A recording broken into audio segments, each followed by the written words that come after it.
never get back.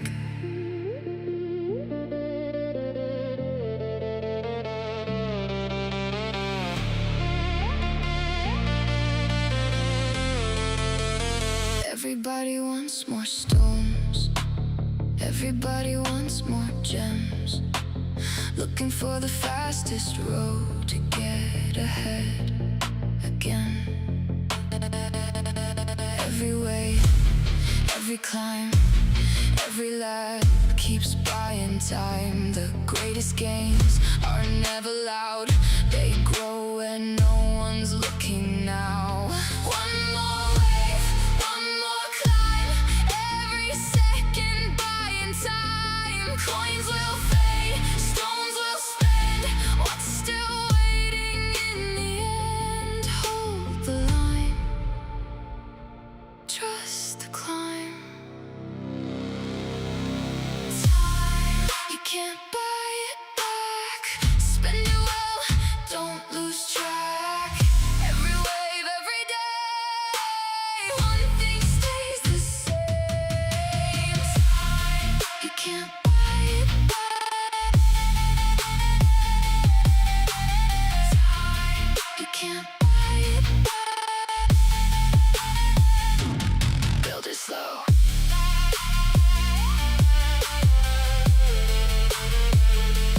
Watch it grow.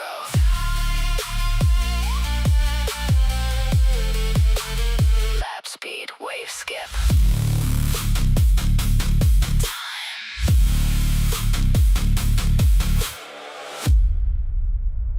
The most valuable currency. Red drops fall, modules climb. Every lab is buying time. Shatter shards, reroll chance. What's up, guys? My name is Spartan, and we are back with another live stream. I wanted to just kind of go live. I don't know. I was feeling unparticularly motivated, and I was like, why not? Let's just go live and do a little Q&A session. So here we are. Yeah, that's what we got going on. But I created a little question thread so you guys can ask your questions there, and I will answer them to the best of my ability. This does not have to just be tower related. If you want to ask like questions about other stuff, I guess you can by all means do that too. It doesn't matter. But we just have a chill stream coming today. Just probably gonna stream for a little bit. Maybe we'll do like a tower review or something a little bit later. We'll see how it all shakes out. But yeah, who all do we got in here? We've got a few people. We've got Malachi, what's up? Caleb, aka Six Surfer, Truffy. Anyway, Pretty Potato, Azurum, Roy McPipe, Icy, what? Icy Pancakes. Okay, that's an awesome name. Chrysandor, Zephyr, Synapse Reborn, Celestoria, my longtime rival, Pipestrada, and R Beast, and Dentox. All right, I think I got everybody. Nope, I forgot about Gilly. What up, Gilly? All right, but yeah, just a chill stream here, guys. I lost my little use code 300 graphic because I was stupid and deleted the entirety of my downloads folder. I realized I had left that in my downloads folder after I made it on Canva, so I no longer have that. It used to be in the bottom left of the screen, so hopefully you guys can just remember to use code 300. I'll probably try to fix that before the next tournament stream. Anyway, yeah, Spartan, what's up, Sven? Yeah, so thank you, dude. Thank you. Yesterday, Sven helped me realize an issue. So yeah, he got a YouTube membership. Very grateful for that. And he was having issues getting the Discord figured out, like getting the role. And what happened was it was not his fault. He did everything correct. I just had to manually basically reset it because I had to change all of my freaking passwords because hackers and data leaks and all this bull crap. Anyway, I was very frustrated. I still am, if you can't tell.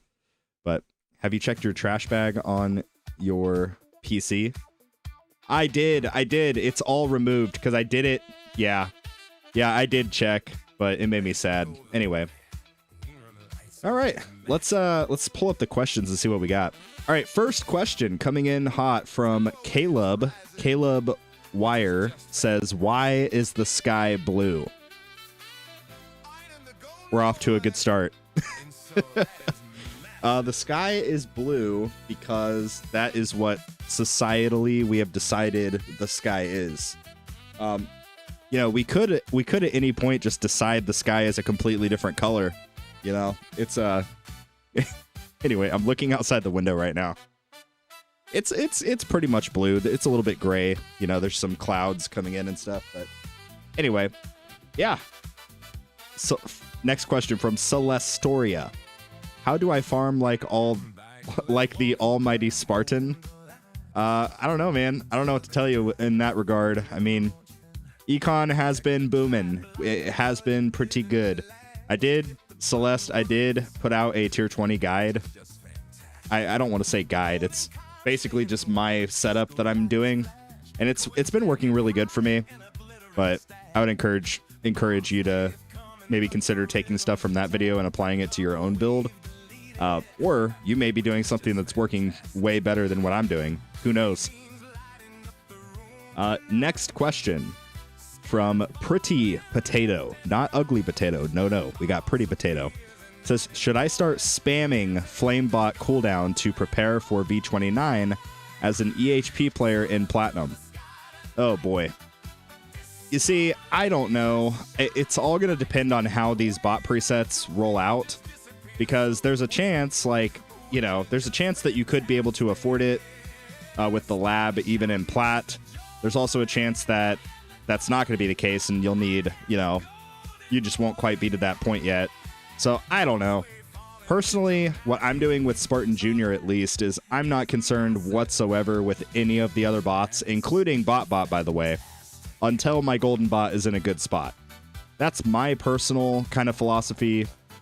I'm sure some people are getting better tournament results by putting into Flamebot early, but even so, if I were to respec, I can't show you right now, but if I were to respec, I hardly have any medals. So, even if I respec completely out of Golden Bot for tournaments for Flamebot, it would not end up being that profitable for me. So, I don't know. That's kind of, again, just my philosophy. 98 meters. Yeah, I know it sounds crazy, Celeste. I know it sounds crazy, but just hear me out. Check it out. 98 meters here. And if I zoom out a little bit, you can see my Poison Swamp. Let me turn the toggle on for Poison Swamp real quick. So if I show you my Poison Swamp, you can see the edge of my Poison Swamp with max radius lab basically lines up perfectly with the fully extended of my orbs. So if I extend both of my orbs all the way out as far as they go, I am hitting every enemy that hits my Poison Swamp. So this is really important because I am farming with Poison Swamp stun enabled, which I know is pretty unconventional. Not a lot of people will recommend that or do it. I personally found that it was not a good idea in tier 18. Really in tier 19 as well. But whenever I jumped to tier 20, it definitely made it doable for me. If I turn off Poison Swamp stun, I physically cannot do it. I'll probably lose 1,000 waves at a minimum. But this is really good because it's capitalizing on orb hits for obviously for damage, but more importantly for the extra orb mastery. So that's the main reason there, Celeste. But yeah. Next question from Cherufi. Says, between finishing Glass Cannon Masteries, Ultimate Crit, and Berserker. Yo, Animorphs. At Animorphs17 super chatted $5. Thanks to Taco Bell parasites. The world knows that the butt is where poop comes from. Should Taco Bell get a Nobel Peace Prize for this heroic deed? Oh, man. Yeah, dude. So that's a real thing. There's like, I don't know if it's elsewhere, but at least in the United States, there has been a parasite from, I believe, the lettuce, right? It's from like the lettuce at Taco Bell. So it's like if anybody's eaten Taco Bell basically in the past like 6 months, you more than likely got this parasite, and it's like a explosive diarrhea parasite, I guess. I don't know. But anyway, thank you for the 5 Animorphs. It's been a minute, dude. It's been a minute. How's your tower doing? I hope that it's doing good. But yeah. Thank you for the 5 again. Also, if you guys want to ask questions, be sure to do it in my little Q&A thing. Otherwise, I probably won't see it. I have it this way so that the questions don't get skipped. So that's my goal, at least, is to just answer out of this. But yeah, I'll be kind of swapping back and forth here and there. Speaking of swapping back and forth, we need to go back to farming. Guys, Spartan Jr., we made it 2 champions, but then we immediately got demoted. We didn't finish dead last, though. Luckily, we did not finish dead last. I think we got, like, rank 20, 26, 27, something like that. I can't remember. All right, where did I leave off? Yeah, between finishing Glass Cannon Masteries, Ultimate Crit Plus, and Berserker Plus, assist modules, and which one, or getting the last 2 ultimate weapons and going for Chronofield Plus, which order would you go? Just got my first keys and want to improve tournament performance. Ooh, this is a good question. Okay, so you're already in a good spot based on what you've said. So based off of what you said, I'm under the assumption you already have Super Tower Mastery, you already have Demon Mode, and you already have damage and possibly even attack speed. That's a really good spot to be in. So you absolutely could go for Berserker and Ultimate Crit. If you do that, I would go Ultimate Crit first. It's just more consistent damage. It literally doubles your Ultimate Crit. So it goes from 3 at level 7 to 3.33. So it literally doubles. It's really, really good. Plus, there's not a contingency like there is with Berserker. Berserker requires the trigger of a Death Defy to get that damage buff. It's really good, but it's kind of more of a gamble, you know, especially with like tournaments. Every other tournament in Legends is Death Defies down. So, you know, you just got to factor that in. I personally think going with the consistent but maybe less effective approach is technically better because it's more consistent. Anyway, in terms of the rest, assist modules, oh man. Yeah, assist mods are so good. At a bare minimum, honestly, I think it's a good idea to just unlock all 4 of them as soon as you possibly can. But if like right now you only have 1 or 2 that you can kind of look to unlock, I would personally go Generator. That's an obvious one, so that you can do like Black Hole Digester plus Galaxy Compressor, or if you already have permanent everything, you can do Black Hole Digester plus Singularity Harness. Really, really good. But yeah, another one that a lot of people kind of miss out on is the armor assist. The armor assist, I think, is actually incredibly valuable. It's super good, especially if you're in the midst of hybrid, because then you can use both your Sharp Fortitude and your Anti-Q Portal, or you can use, you know, Orbital Augment for the % health damage. It's like, yeah, it's really, really good. So a lot of people, I think, sleep on the armor, but I think it's very good. Yeah, so I personally, if I was unlocking all of these from scratch, I would go Generator first, mostly just for the Econ. I would probably go Core second for both Econ and because, like, for tournaments, you know, it opens up what you can use for tournaments, but most importantly, you can use Dim Core and Primordial Collapse for farming. So I would go that second, and then third, I would go the armor. Last would definitely be the cannon. It's okay, but it doesn't really do that much. It's like, yeah, cool. I can put death penalty in for tournaments. Yay. Which, that's still good, but, you know, it's not super beneficial. You could also put Shrink Ray in as your assist if you're in hybrid as well. That would be pretty good. But yeah, that's probably what I would do. Let's see. it is tempting to go ahead and get the last 2 ultimate weapons as well, so that you can get... I wouldn't go Chronofield Plus necessarily right out the gate. I would go Golden Combo, try to go for the Econ, but that would be my opinion. If you go that route, I think that's really good. That will help you fund all of these, all of the mastery labs, as well as later on, you know, if you already have access to assist mods, you probably have access to some of these dissonant labs. They get stupid expensive, so like these dissonant labs are really, really valuable. But yeah, I don't know if that was helpful or not, but more so just kind of talking through each individual option, and then ultimately, you know where your tower's at, and you know better than me what will help you. You know where you're struggling, where you're succeeding, etc. But hopefully that was beneficial. All right, next question. Oh my God, we're getting so many questions. I need to speed this up. Okay, next question from Chrisendor. How long does it take to become just bad at... Wait, hold on. How long does it take to become just bad at video editing instead of terrible? So honestly, dude, it doesn't take that long. Like, very, very easy first steps that make a huge difference with video editing is just learning how to cut. Learning how to basically trim up your raw footage. So what this looks like is like if I, you know, I want to say a sentence like Golden Tower is B tier, but I screw up any part of that sentence, you know, I'll be like Golden Tower is B tier. You know, I would cut out that take and then just do the second take and say it properly. So learning to do that and kind of have the clips just naturally flow, that alone is a huge, you know, it makes a big impact and it makes it look like an actual professional video. Even if you don't add a bunch of fancy effects or anything, like you see my videos, I don't add a bunch of special effects or anything like that.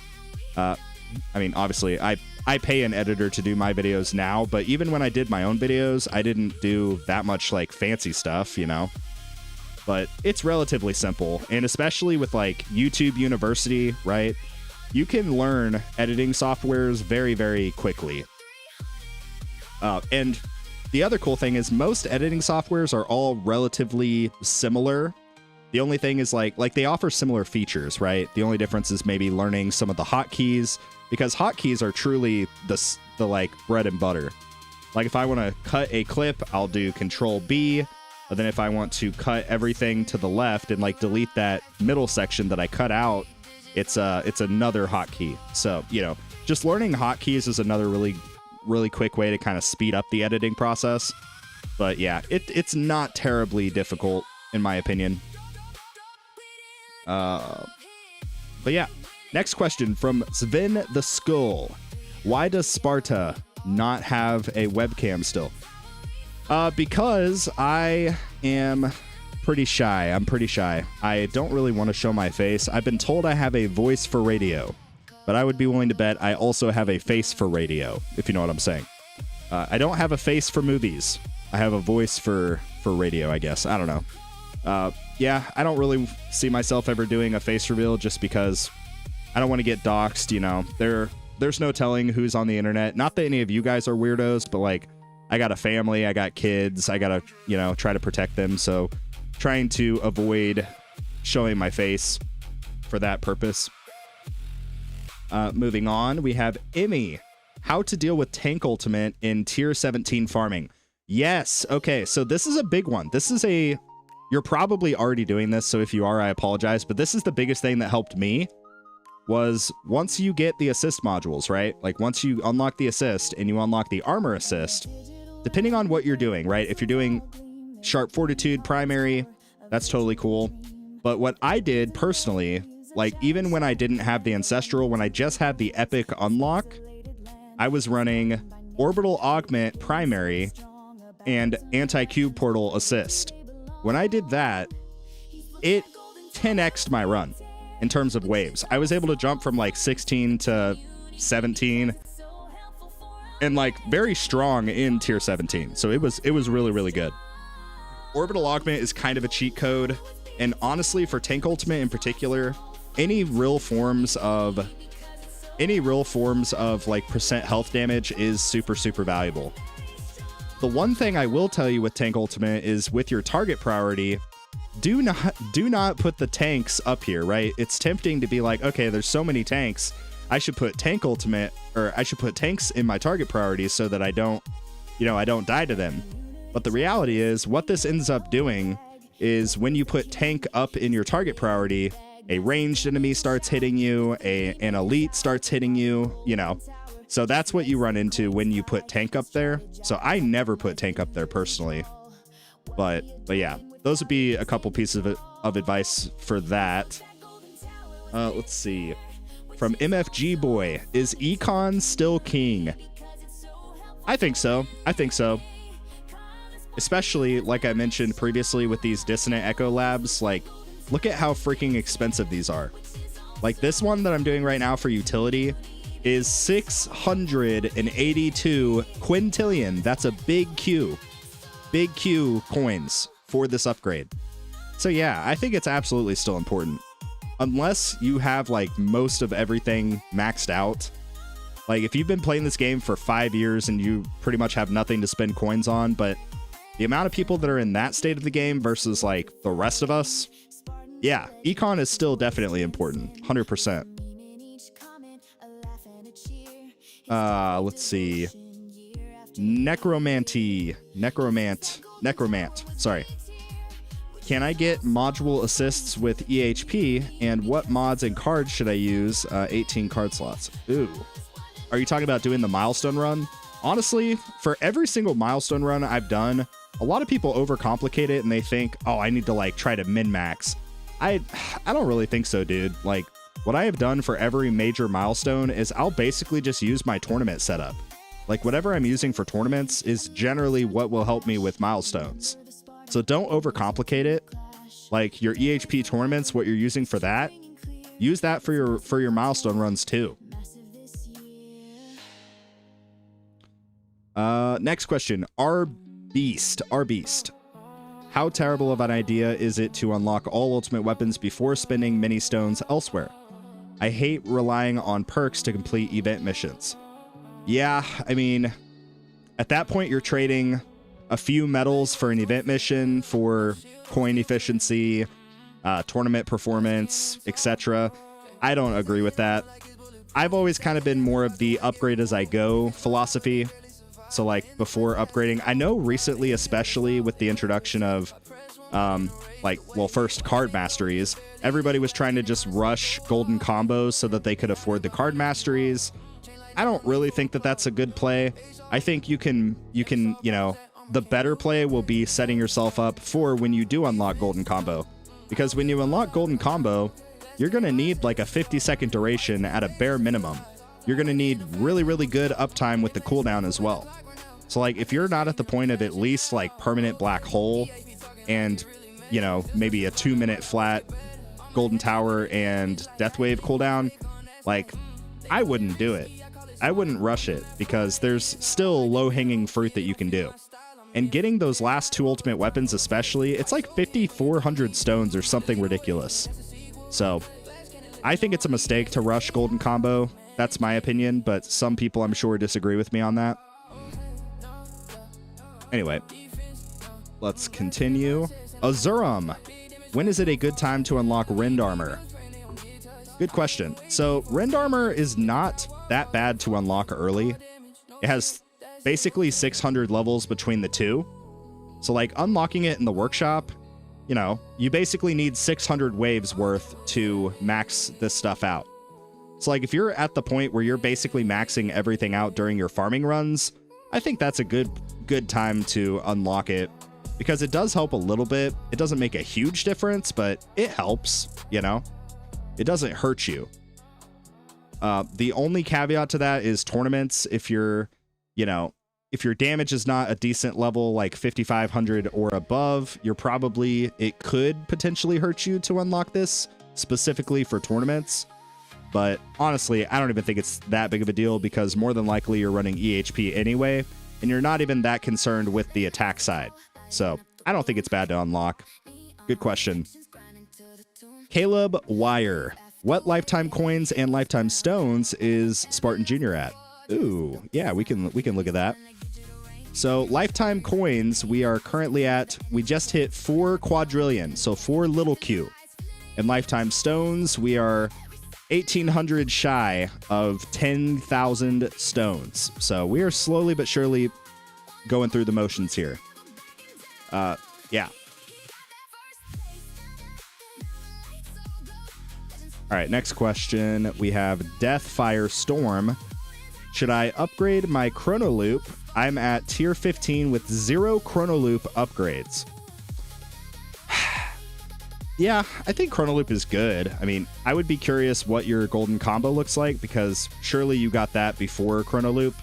But like, if your golden combo is at least like level 7, maybe, with a duration of like at least 60 seconds, I think maybe it would be good to start working on Chrono Loop. You already probably have everything maxed here, right? Like you have 60 seconds both ways, and you have max slow. That I would do that before touching Chrono Loop, first of all. But assuming that you have all of that, yeah, I would probably bring up Chrono Loop. Bring up Chrono Loop, I believe, to like level 6. The different breakthrough points where it really becomes effective are like 6, then 10. And then a lot of people recently are just stopping at 10. I personally took mine up to 13 just because I think it looks cool, but I don't think you necessarily have to unless you just want to. Good question. Let's see, what's next? We got Malachi. When should I stop farming tier 1? Yeah, I would say as soon as you can get over 6,500 waves in tier 3, at that point, I would probably just jump up to tier 3. You'll get more cells, you'll get more reroll dice, you'll get a lot more cells at that point. So even if you're not making as many coins right out the gate, I think it'll still be overall more profitable. For a lot of people, that looks like, you know, somewhere around 8,500 to like 10,000 waves in tier 1. That's when they'll usually end up jumping to tier 3. Don't farm tier 2. That's the best piece of advice I can give you. We got Gretro Gaming, aka Millers. What's up? Did somebody teach you how to do this? Because this looks too smart for you to figure out alone. No. Are you referring to the question answered thing? Because no, I've known about this feature. I just haven't really done it because I don't do a lot of like Q&As, you know. If I answer questions, I'll usually just answer it in the main chat. But yeah, this I wanted to do it differently, so I'm not really paying attention to the main chat. Let me swap back over real quick and see what people are saying. Is anybody saying anything mean? Probably. EHP, what level is good for Wallthorn research? Yeah. So if you guys want to ask questions that I'll actually be sure to see, be sure to do it in the Q&A chat, the Q&A section there. But yeah. Wallthorns, I mean, a decent baseline is like level 12, level 11, initially level 10. I think mine is like level 13 right now. Yeah, mine's level 13. The main factor, honestly, is the wall regen, the wall fortification, and the wall health. Because you get a lot of value just from like doing your survivability stats. You know, defense percent, health regen, and then all of the wall stuff. Like, wall thorns used to be a lot more important before we had orbital augment, but now that we have orbital augment, if you at least get a mythic orbital augment, the wall thorns don't become that important. Especially also, you can use sharp fortitude. You get a huge buff to your wall thorns with sharp fortitude as well. So I don't really think you need to go any higher than like wall thorns 13. I'm personally not going to go much higher than that because I just don't really see the need. But yeah. Let's go back to the Q&A chat. Let's see. Synapse Reborn. How do you decide when to focus econ versus damage? Do you think the workshop presets being available to all, does that change how you would approach this decision? I don't think it's going to change the underlying philosophy too greatly. I mean, it all just comes down to like, where is your tower currently the strongest? If your econ is really solid and you're able to pump up your damage enhancements, that's great. if you're more free to play and you can't really afford, to work on some of those crucial econ stone purchases and things of that nature, probably need to work on EHP or damage, whichever you're doing respectively, so that you can get better tournament performance, so that you can get more stones to upgrade your econ stuff. So it really just depends on where your tower is currently at. But to answer your question about the workshop preset portion, I don't think it's really going to change too much, because it still ultimately just comes down to where is my tower struggling versus where is my tower succeeding. And if in the wild, unlikely event that you're 50-50 on both, I would probably side with Econ, personally. But yeah. Next question, we have Necromant. Can a friend of mine join Spartan Jr.? Gets 35 points every time and wants to join. Let me see. I don't know if we have anybody to kick. Yeah, I can't just kick somebody, unfortunately. But if we get somebody who's been AFK for a few days, we can talk. You'll just have to hit me up on Discord if that happens. Next question from Icy Pancakes. God, I love that name. That's freaking hilarious. My golden tower is 2 seconds ahead of my death wave. I fixed that with modules, right? Yeah. So you likely have some kind of cooldown stat or something on your whichever core that you're using. I'm assuming you're using Primordial Collapse. But yeah, if you have like a golden tower cooldown, probably take it off and try to go for the natural sync. Unless it's already permanent. If everything's permanent, it doesn't matter. You're just going for as much uptime as possible. But before that, you do need to make sure that you sync everything. And you may need to temporarily put in like Multiverse Nexus if you have one, just to like while you're working on fixing that. But yeah, you definitely need the sync 100%. All right, now we have Wando.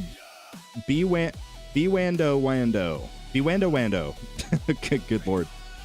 Question. I am a mid Legends player. I have 17 masteries, 16 maxed, except free upgrades.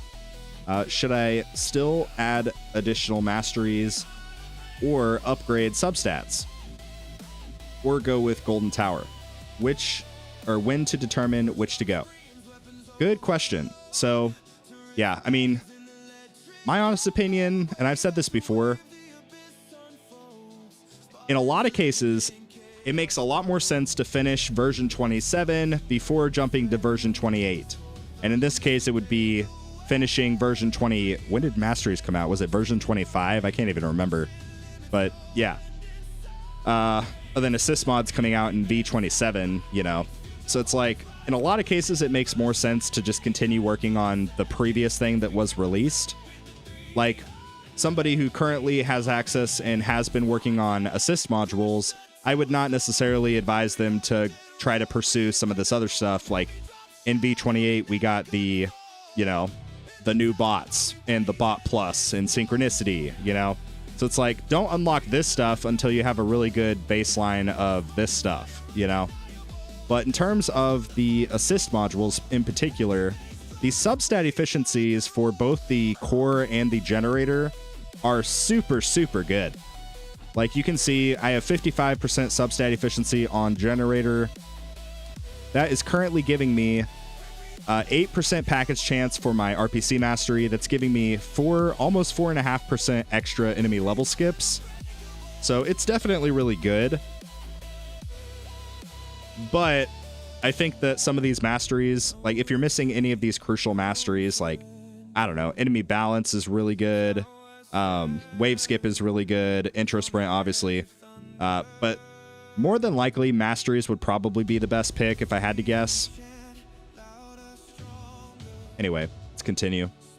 Celestoria, when will you max smart missiles? Oh my god.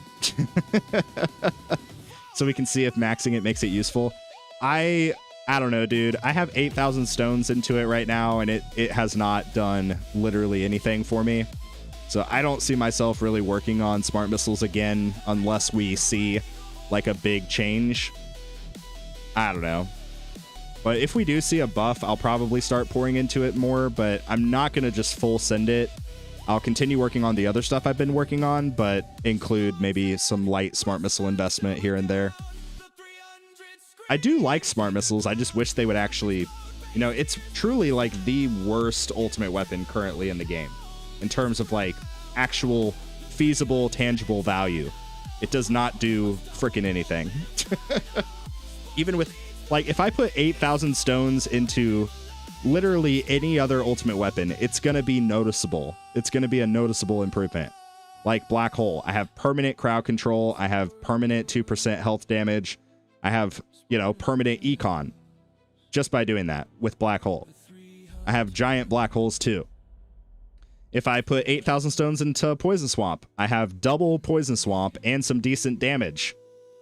If I put 8,000 stones into Spotlight, I have Spotlight quantity 4, really good angle, really good bonus. Like, I'm in good spot with every single one of these ultimate weapons, and they will all do something really good. With an exception of Smart Missiles. Smart Missiles are just super lackluster. They don't do anything. Okay, moving on. We have Gwen Tristan. When you unlock armor, if you don't have inner landmines, or still go cannon, or go for inner landmines when you unlock armor assist. You can do either. I mean, I think the armor assist is good even if you're not relying on inner landmines as the damage source, because you can use, yeah, like I mentioned, if you're in the hybrid phase, you can use Sharp Fortitude and Anti-Cube Portal, or you can use, you know, Orbital Augment, Anti-Cube Portal, or Orbital Augment, Sharp Fortitude, whatever. But it's really helpful across the board. And obviously, if you're initially transitioning to Glass Cannon, having both Anti-Cube Portal and even just an epic level Space Displacer, that could be a lot of crowd control for you. So, yeah. Just keep in mind with Space Displacer, if you don't have the inner landmines unlocked, the Space Displacer mines will not actually stun. So you have to keep that in mind. But yeah. Alright, next we have FPV, Drone Flying. For econ purposes, is it better to fully max Golden Bot before starting to put some points into Bot to help out? This one I have kind of experimented with. I have tried both. Let me pull it up. I have tried both having a fully maxed Golden Bot and a decent Bot, and basically doing what I'm doing now, which is like a 50-50 split. I have personally found for my tower, the 50-50 split does a lot better. Keep in mind, I have synchronicity, so this is a variable not everybody has. I also have the bonus cells and the maximum power, so not everybody has this as well. This will probably just require testing on your part, but in my case at least, it was better to initially just max cooldown, bonus, and range, and then at the time, my duration was like, like, it was terrible. It was like friggin' 28 seconds or something on Golden Bot, then like 28 on Bot, and I've just been slowly over time bringing these up. But yeah, I have found that having a little bit of sacrifice with the uptime actually was better in order to max out the range, cooldown, and bonus for Bot. Because the bonus, it takes your 8 times bonus from 8 to 16. That's really, really good once you max it out. That is better than having, you know, 5 seconds of downtime versus 15 seconds of downtime. At least that's what I've tested. But again, it could vary from, you know, depending on everybody's account. All right, next question from Janik. Should I use Death Ray when farming tier 1? No! Death Ray is the biggest trap in the tower. It looks really, really good on paper. You know, it looks like it would be really, really good. So if you pull up Death Ray, it fires a Death Ray that instantly kills common enemies on contact. Sounds really good, right? The issue is, what ends up happening is you're killing enemies that are way outside here. Way outside here. Assuming that you're below tier 14. Yeah, you kill enemies way outside of your black hole coverage. and your black hole coverage, that means that at max level, you're missing out on that 11 times multiplier. So yeah, absolutely not. Do not farm with do not farm with Death Ray. Absolutely not.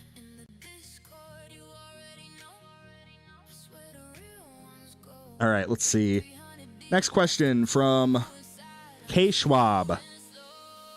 How do I battlefield condition adjustments? Wait, how do I battlefield condition adjustments that make sense for my tower? I don't really understand. If you're asking like how to adjust accordingly to battle conditions, the main thing, yo, TKP. At TKP 570 super chatted $2. Was the internet issue squirrel last time? Yes, it was a squirrel. I walked outside shortly after the stream and I looked underneath the power line and there was a squirrel that was just completely torched, like just laying on the ground. So yeah, it was the squirrel. Yo, TKP, thanks dude. Thank you. At TKP 570 just gifted 1 memberships. Yo, congratulations RS 83315. TKP gifted at RS 83315. I don't know if you're here or not, but if you are here, put a chat, like say something in the chat. Also, if you guys want to ask questions, be sure to ask in the Q&A section. That is where I'm answering from. Speaking of answering, where was I? Let's see. Yeah, I don't really understand the battlefield or the battle condition adjustments question, so you may need to rephrase that. I apologize. FX David G. How would you try to look at going glass cannon early? I have permanent chrono field and an extremely developed chain lightning, but econ is only 50 trillion per day. Yeah. It'll be rough. If you're not able to fully lab some of these masteries, it's going to be really rough. Like in particular, Super Tower truly is like the bread and butter of Glass Cannon. It's what turns your tower from being able to rely on damage, or from not being able to rely on tower damage and ultimate weapons, to then them becoming like your primary survivability. So you're going to need more econ to sustain some of these masteries. But yeah, once you get to the point of like max super tower, including the bonus lab, by the way, wave accelerator is really important for glass cannon. Intro sprint also is really important because of the shorter runs. Remember, with glass cannon, we're looking to do shorter runs in higher tiers, and it becomes more profitable because we're saving time with both wave excel, wave skip, intro sprint. But the main one is going to be intro sprint, wave excel. Wave Accelerator in particular makes the spawn rate, it makes your farming runs efficient. Basically, you reach the maximum spawn rate at 3250 waves versus 6500 waves. So if you're farming a tier with Glass Cannon and you're getting 5500 waves, that might be more profitable with a max, obviously, the stuff that we just talked about, than doing like 7,000 or 8,000 waves at a lower tier. But yeah, it's rough. It can be done. It's just going to be pretty rough without some of the masteries. So I would work on econ, dude. Then maybe in a month or so try. But the best way to really see a baseline is just like set yourself up for Glass Cannon and just do a couple test runs. You know, do a couple test runs in a higher tier and see how it goes. If it goes good and you surprise yourself, great. That's great news. If it goes poorly, that's also great news because now we have a baseline. Now we understand where we're struggling and where to go forward. So definitely testing.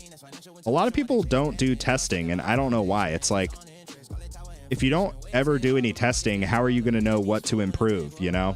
So yeah, I'm a big fan of testing. Next question, Medoby. What is the answer to life, the universe, and everything? Well, that's a good question. I think probably the main purpose in life, at least in my opinion, is to help people and express love. I really enjoy helping people. It's something I'm really passionate about. I enjoy it, and I get a lot of joy out of it. But yeah, I think that's a really, really big factor.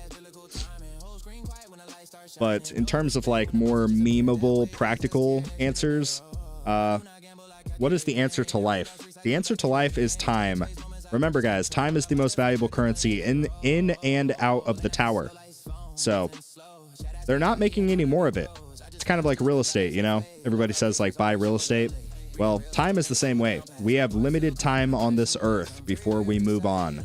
And we have to, you know, we have to take advantage of every second, every opportunity. Because the last thing that you want to do is be in your deathbed, 80 years old or whatever, and look back and be like, man, I really wish I had tried this opportunity, or I really wish I would have talked to this girl, or whatever it is, you know? I really wish I would have spent more time with my kids or my family or whatever it is. So, yeah. I would say just try to capitalize on time. That's like probably the biggest piece of life advice I could give, because it is so temporary. Like, it literally feels like just yesterday I was in the hospital with my wife with our first kiddo, and that was almost 3 years ago. So it's like, you know, time is seemingly going faster and faster by the year. So yeah. Anyway, next question from Tomer. Hi, Spartan. Just unlocked Chain Lightning. I'm free to play and want to upgrade it for my health dissonant run. How many stones should I invest in it, and which lab should I use? Good question. So the first main lab that you 100% right now should do is the Chain Lightning Shock lab. Let me see where it is. Chain Lightning Shock right here. Yeah. Do this immediately. Additionally, you'll want to get your shock chance to about level 15. Actually, I'm only at level 14 right now. I need to fix that. But yeah, get it up to 15. That's a really good baseline. And then after that, your shock chance multiplier. It's 14 levels. It's relatively quick, but this is a huge, huge factor. So this is another really, really good lab. Do that. That will be a good baseline in terms of your lab development. In terms of your actual Chain Lightning development, ideally get your quantity up to 4, get your chance to roughly 15%. Then your damage, you know, you can put a little bit into that as well. And you should see some pretty decent results. Next question, R Beast. What makes tier 2 worse than tier 1? Don't elites show up sooner than in tier 1? Yeah, so it has to do with the enemy scaling. There are 2 metrics that the enemies scale each run. There is the enemy's damage that they deal and the enemy's health. There's another metric, which is obviously important for farming, that is the difficulty tier. The coin multiplier that it ascends with each tier. It goes up every tier that you ascend to. So, the biggest issue with tier 2, the jump from tier 1 to tier 2, is the enemy scaling is night and day difference. It is way more challenging than tier 1, comparatively. The difficulty multiplier is not very good. It's not a big jump from tier 1 to tier 2. From tier 1 to tier 3, the difficulty multiplier for coins is way better, and the enemy scaling is not near as bad as the jump from tier 1 to tier 2. It's still a little bit higher than tier 2, but not by much, which is why in terms of farming, you really don't want to farm tier 2, because you're kind of just like having a way harder time for not near as much gain, you know? So that's the main rationale behind that. Next question from Mitt. What kind of CC is required to farm tier 19 plus? Good question. So, permanent chrono field, absolutely a must. Ideally, pretty decked out spotlight, or spotlight, good lord almighty. Spotlight is good too, don't get me wrong. Pretty decked out poison swamp is what I meant to say. At a minimum, probably 1 poison swamp, because tier 20 plus, you're probably going to be farming with poison swamp stun. At least that's what I've kind of encountered. But Space Displacer as well is really good. I used Space Displacer quite a bit in tier 18, and especially when I went to 19 and 20. So, yeah. Permanent black hole, obviously, that's a must. Preferably if you have max size, that's really good. But yeah. The main thing is going to be permanent chrono field. You don't even necessarily need chrono loop. A lot of people, like when I was in tier 18, for example, I turned chrono loop off. When I jumped to tier 19, I still was able to do chrono loop off, but it was kind of rough. But tier 20 plus, you definitely need a decent chrono loop. At least probably chrono loop 7 if I had to guess. But preferably closer to like 10 would be ideal for the CC. Hope that helps. Next question, we have BW62656. Sorry, that's a lot of numbers. How long have you been playing, and is it possible for a new player to catch up to the OGs? Okay, so this is a two-parter. So I have been playing since July of 2024. So this is my stats page. This is where I'm currently at.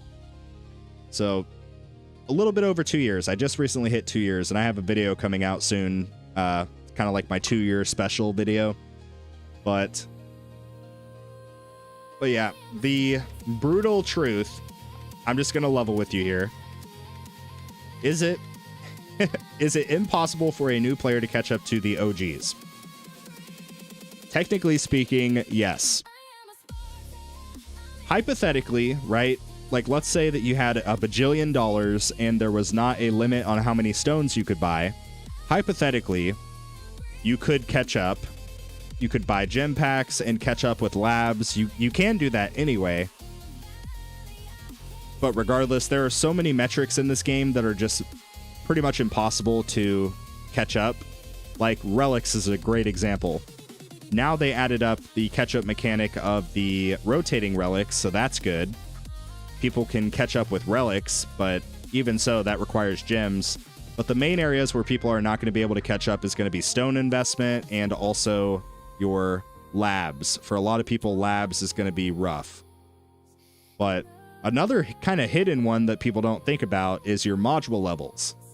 Like, getting caught up on module levels this is another thing, another currency that you can't just buy, you know?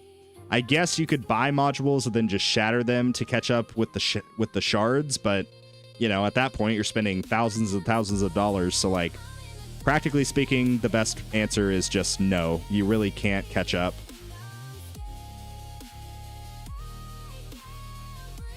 But I don't think that should be a discouragement.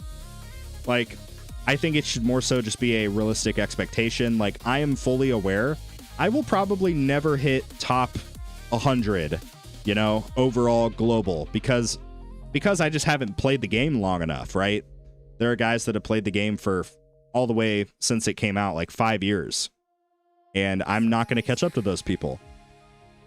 But I am going to see how far I can go, because I want to see, and I enjoy the game, you know? So set your expectations and just know going in what to expect. That would be my best advice. Next question is from It's G3. Trying to unlock assist mods, but can't get past tier 18. What was your focus at that point in the game? Oh boy.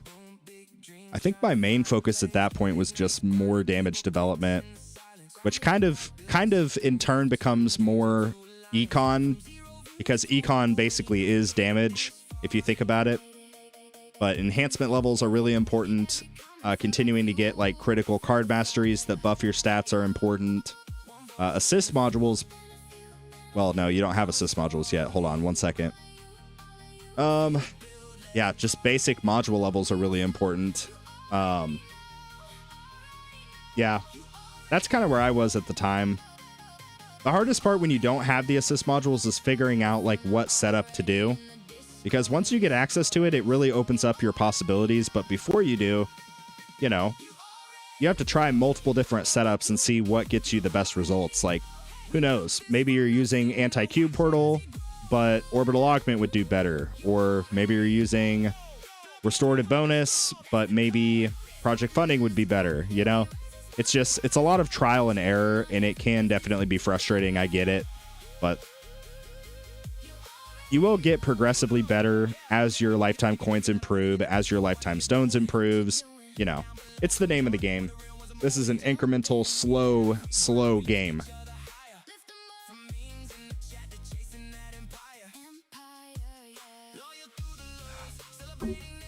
Sorry, guys. Had to take a quick drink break.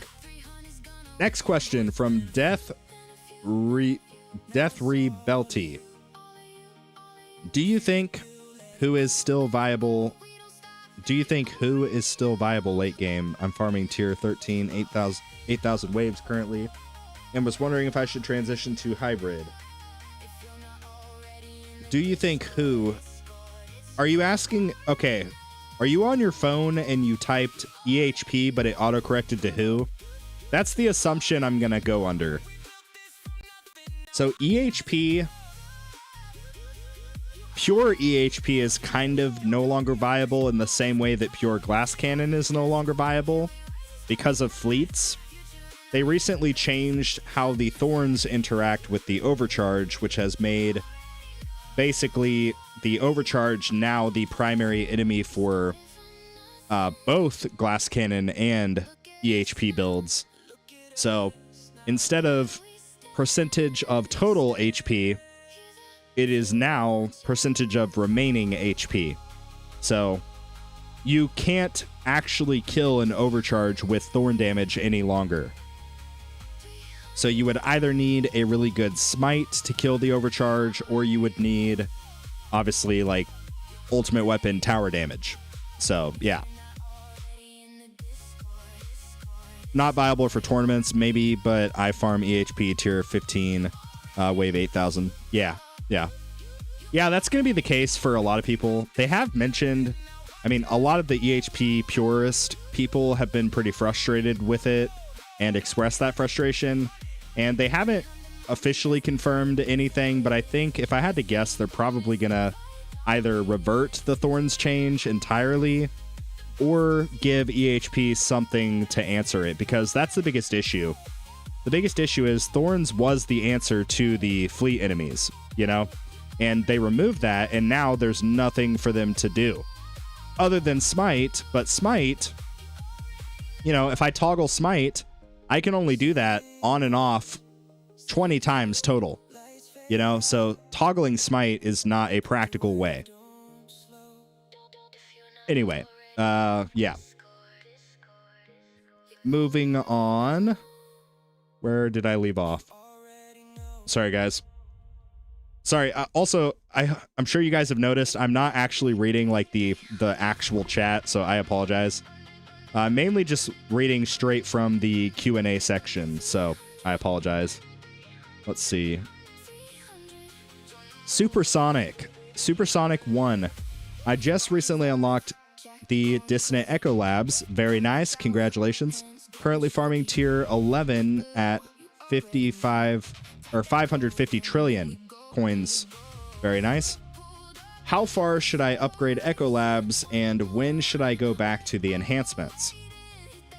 I finished Utility Echo Lab 2. Really good question. I would say when it gets to the point where you should stay doing enhancements until it takes you over a full day's farming to get one click. A full day. So if you're doing multiple runs throughout the day, you know, if it's you finish a run, you can do a click. That's a great place to be in. If you have to do, you know, 2 days worth of farming to get another click, maybe at that point save up for another level of utility, and then just kind of bounce back and forth. Obviously, utility Dissonant is probably the main priority for Econ, so I would probably put an emphasis on saving up for that lab.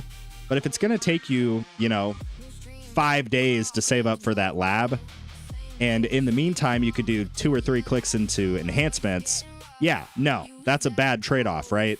Do the clicks into enhancements now, and then get the Echo Lab after, right? But yeah, that's probably what I would do in that case. Next, Animorphs. Smart Missiles is a joke. That's not a question, but I definitely agree. Oh, sorry, there is a question here. What can be done to fix this dumpster fire of Smart Missiles? Bonus question. Haven't seen a Tour Your Tower video in a while. Is it a dead series? So I'll answer this backwards. So Tour Your Tower, the video series, is basically canned. I'm not going to do it anymore. What I'm doing instead is occasionally I'll just kind of sporadically do tower review live streams where I go through, instead of doing one video a month of one person's tower, you know, I can do a live stream and maybe review like 3 to 5 people's towers, right? So it's an efficiency thing. It's also just that series didn't really perform very well. So I'm not going to do something if a lot of people are not into it, right? But yeah, so that's that part of the question. In terms of smart missiles, oh boy, I have no idea. I think the easiest way to make a big improvement without totally reworking smart missiles themselves is adding a dedicated core module for smart missiles. What would that look like? I have no idea. Maybe it would look like an additional, kind of like how Dimension Core buffs the Chain Lightning Shock, like the multiplier and the shock chance. Maybe it could be something like that, but for the smart missile amplification. Maybe this module at different rarities would improve the amount of amplification damage, or, you know, double or triple the effectiveness of the amplification, something like that. But that's, I think, probably the easiest path of least resistance option that they could do. What I would prefer is honestly like a straight up rework, or maybe just a rework to Cover Fire, which is the ultimate weapon plus for smart missiles. Cover Fire is absolutely the worst in the entire game. Like, I'm being genuinely honest, it's absolutely terrible. Even Black Hole Plus has some utility, but Smart Missile Plus is just completely garbage. Let's see. Next question from Argo C. Which card mastery would be best pick for coins and cells specifically? I know recovery package chance is good, but the feeling I have is that is so many things to upgrade, not enough coins all the time. Yeah, so there is a mastery that directly correlates to your cells, and that is enemy balance. Enemy balance is really, really good for both coins and cells, because it looks on paper like it would just be for cells, but just hear me out for a second. You get, at max level, a 60% chance for double elite spawns to occur. This is mostly relevant for when you have golden combo. What will happen is you will get, you know, multiple scatters versus just getting one scatter. And then all of those scatter baby kills, they count towards your golden combo counter. Each of the scatter babies count. So, yeah. It's not just for cells, it's also equally, in my opinion, for coins as well. That's going to be your best in slot for kind of min-maxing your coins and cells. That is massive. All right, moving on. From Jacob Herbert, currently farming tier 11 to 10,000 to 10,500 waves, or tier 12 to 6,000 waves. Is it a good time to start incorporating damage, or when is the best time to start that? Yeah. Man, tier 11 is so rough. You absolutely could start.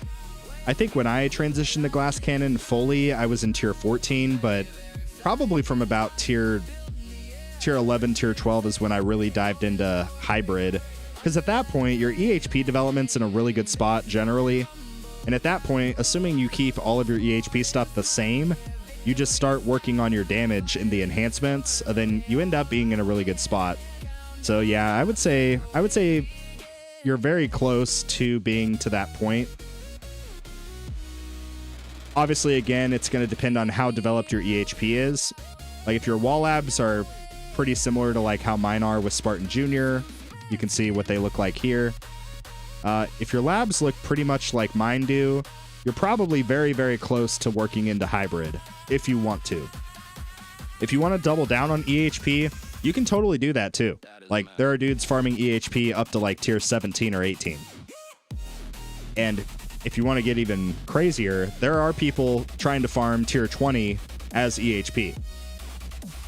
Tier 21 and above, though, you basically physically cannot farm as pure EHP. You need damage, again, because of what we previously discussed with the overcharge thorn changes that they did. But yeah. Moving on, we have Icy Pancake again. Love seeing that name. Anyway, Ancestral Primordial Collapse, Perma Black Hole, Death Wave is at 2 minutes and 10 seconds, and GT 2 minutes and 8 seconds. Oh, that was in reference to your previous question. Okay, never mind. Sorry. TKP. I'm about to gold box my gold bot. Very nice. What bot do I level up next? Well, for farming, 100% bot. And honestly, I talked about this briefly. I don't know if you were in here for that, TKP, but you may experiment with honestly doing a 50-50 split with your and this will be better once everybody has access to bot presets. So like this preset, I can't show you right now because I'm in a run, but this preset that's labeled farming is what I previously said, a fully done golden bot, really good bonus cells, and then a pretty decent bot, but not 50-50 like this preset. But TKP, you should try kind of doing similar to what I'm doing. So like max the cooldown, bonus, and range on golden bot. Don't even touch the duration, because the duration is not a good return on investment. Like, look, if I do a click into golden bot duration, it goes up by 0.5 seconds. That's garbage. Do the lab for both of these, obviously, but for the metals, you will get much better value, in my opinion, if you just go into cooldown, because cooldown goes down in increments of 3 seconds. So 3 seconds of bot cooldown versus 0.5 second of golden bot cooldown.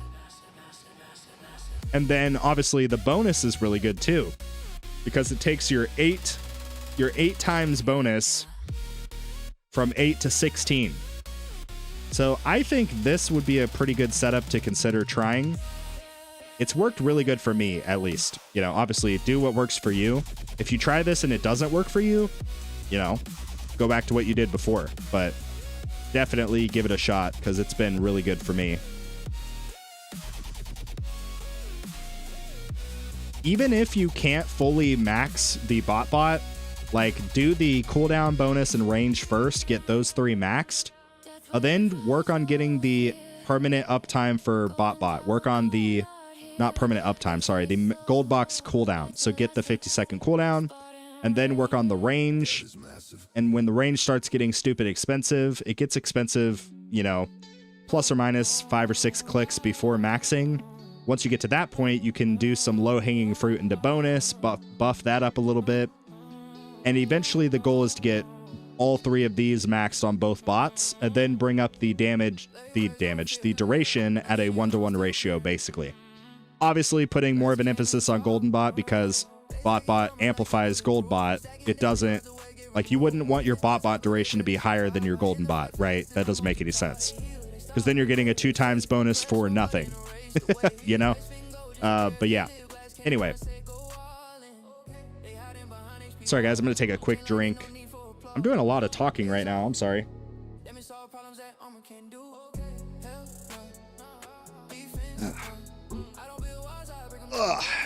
Okay.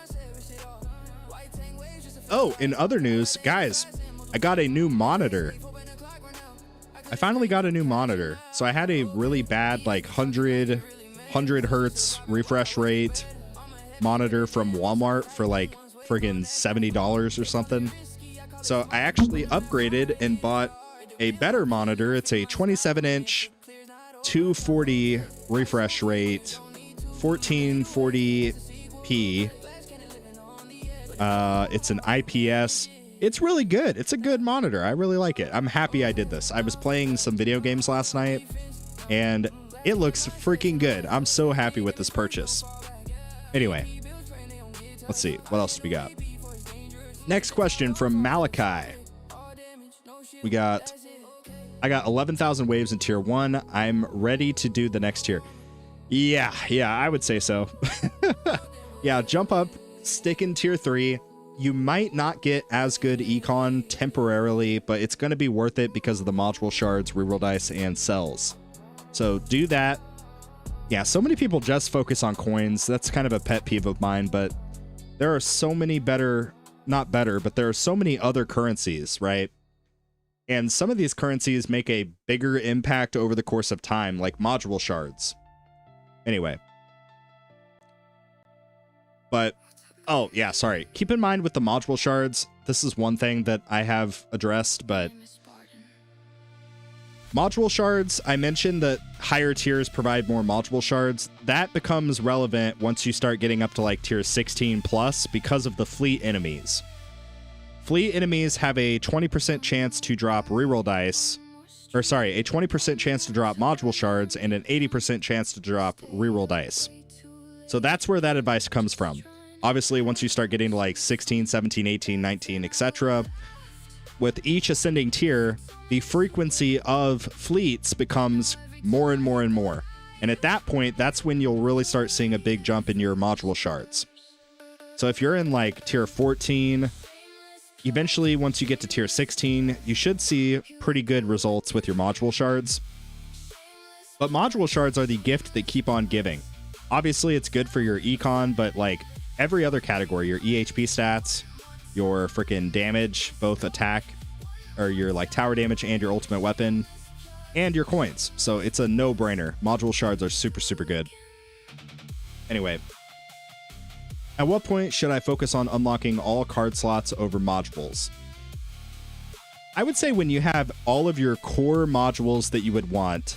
And when I say core, sorry, I'm not talking about these. I'm talking about like all of your essential modules for farming and tournaments. Once you have all of those at least ancestral, at that point, I think that's a good time to really hone in on the card slots. You don't necessarily need to unlock all of them. Like the last one cost 10,000 gems. It's very expensive. And all it's going to do is allow you to put some, something else in here that, at that point, you have all of the essential stuff out of the way. You're kind of just putting extra stuff like I have 27 freaking card slots. What am I going to put in here? Like, what am I actually going to put in here? Friggin' Death Ray? Yeah, right. Anyway. Next question. As a yo-yo champ/legends player, EHP kind of hybrid, will I get more value from Super Tower Mastery or unlocking assist modules for Primordial Collapse and Dimension Core? Ooh, that's a good question. That depends on how hybrid you are. If you're more EHP, you'll probably get more value by getting the assist mod unlock. But then after that, I would certainly get Super Tower. It's really good. Synops says, I'm at a 58-second sync. I have black hole digester primary. For assist, I have tried both Galaxy Compressor and Singularity Harness. Singularity Harness is more coins, but G-Comp is more cells. I'm leaning more towards G-Comp. Should I max Golden Bot cooldown? Yeah. I mean, that'll depend on perma, right? So the reason that you're getting more cells is because of the death wave uptime. Eventually, once you get everything to permanent, it will become more important to use Singularity Harness. But right now, yeah, I would say stick with G-Comp and just full send the black hole, good lord. Full send the Golden Bot cooldown. Get it fully maxed because you'll get everything perma with Galaxy Compressor. You'll get to that point before you'll get to Golden Bot permanent, basically. Or maxed cooldown. Sorry, my brain's not working.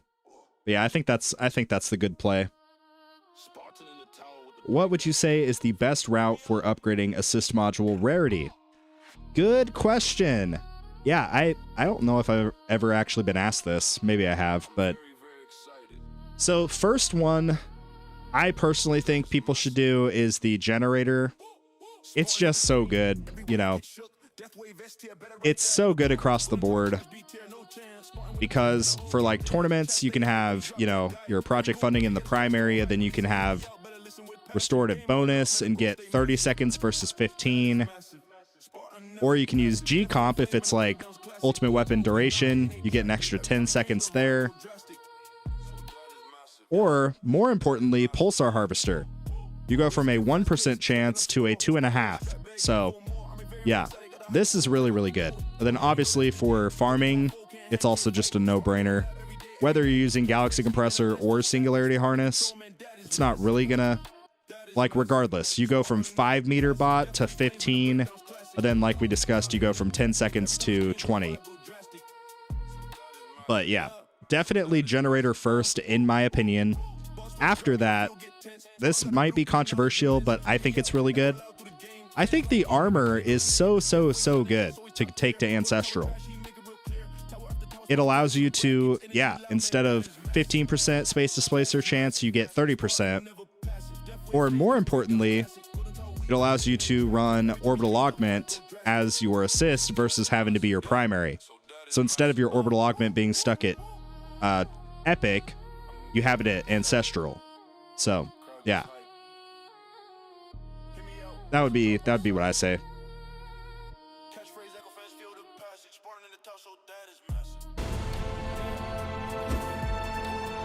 Yo! Thank you, Icy Pancake. Thank you. Unfortunately, you have to read the fine print. It says any tips or super chats $2 or higher will trigger text to speech. But don't you fear, I will go ahead and just do a really cringy, terrible AI generated me saying it as text to speech. So let's try this. Icy Pancake has donated $2 Canadian. Bye guys, have fun with the stream. And this is the part where I go, yo, thank you, Icy Pancake. Thank you, dude. Thank you for hanging out. Thank you for the $2 Canadian, which is like 25 cents in USD. No, I'm giving you a hard time. But the Canadian dollar is kind of struggling. But it's okay. The US dollar is not too far behind. But anyway, thank you, dude. Thank you for hanging out. And yeah, we'll catch you later.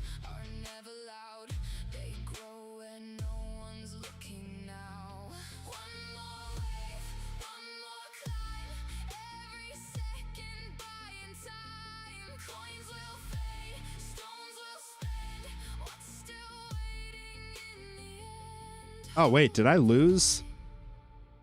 Where did all the questions go?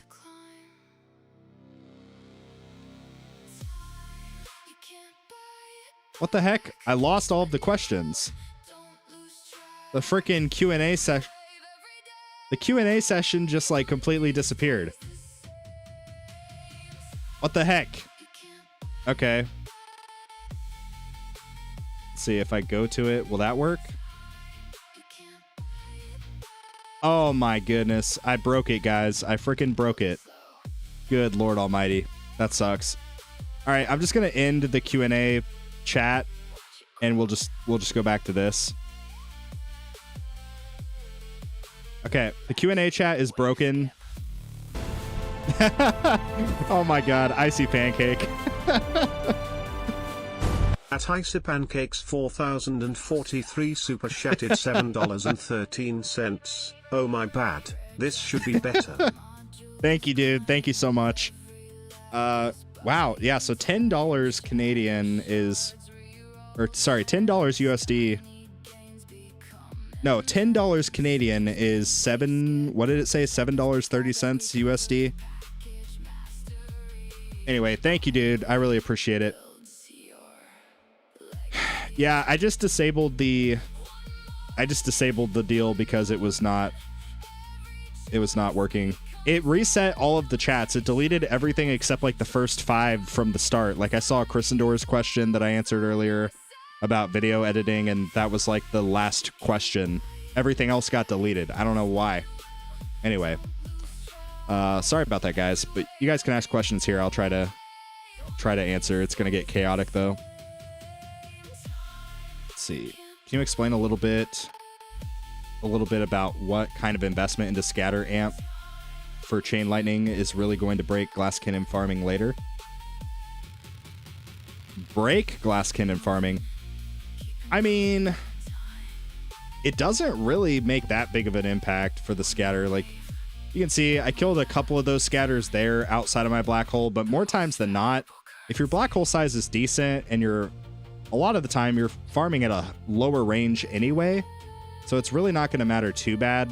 I'll just tell you what mine is at, and I'm in tier 20 farming. Scatter amp is level 12 currently.